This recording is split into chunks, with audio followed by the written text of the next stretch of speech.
که تاسو په صحت کارت باندې علاج کول غواړئ او دا شیزونه ستاسو سره نه وي نو ستاسو علاج چې دی دا په صحت کارت باندې نه کیږي.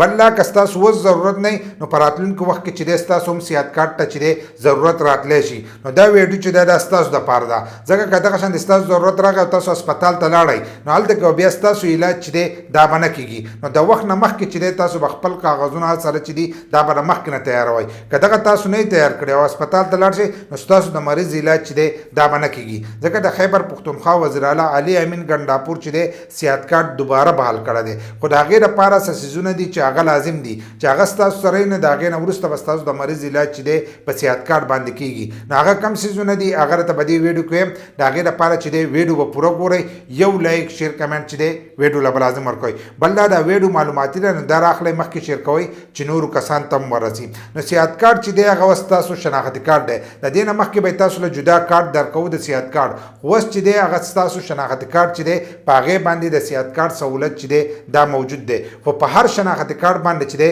دغه سهولت نه دی موجود. په هغه شناختي کارت باندې موجود دی چې د کم کس خپله فیملي چې هغه واده کړی او د هغه بچي نو د هغې کس په شناختي کارت باندې چې دی دغه سهولت موجودي. بل دا چې دغه ریکارډ ستاسو په نادره کې موجودي. که دا ریکارډ ستاسو په نادره کې نه موجود، ستاسو ښځه بچي د هر سره نو بیا پې هم ستاسو علاج چې دی په صحت کارت باندې نه کیږي. نو لاول به دا کار کوئ چې تاسو به نادره ته ځئ او خپل ریکارډ به خېجوئ. چې کله ستاسو ریکارډ د واده ور وخېږي د بچو ور وخېږي نو د هغې نه وروسته او بیا ستاسو علاج چې دی هغه په صحت کارت کېږي او ستاسو په شناختي کارت باندې چې دی دغه سهولت په راځي. بل لا تاسو چې کم مریض بیایې علاج لا چې د هغې مریض شناختي کارت لازمي چې شناختي کارت ورسره نه نو بیا هم د مریض علاج چې دی هغه په صحت کارت باندې نه کېږي. نو شناختي کارت چې دی هغه د دې لپاره لازم دی.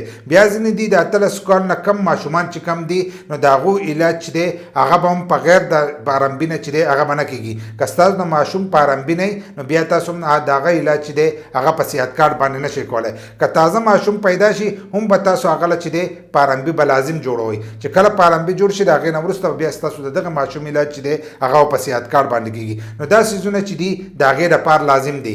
بل لا زموږ د واده ریکارډ چې دی دا په نادره کې ختلی. که زموږ د واده ریکارډ په نادره کې نه ختلی څنګه چې مې درته مخکې وویل د صحت کارت سهولت په پې نه.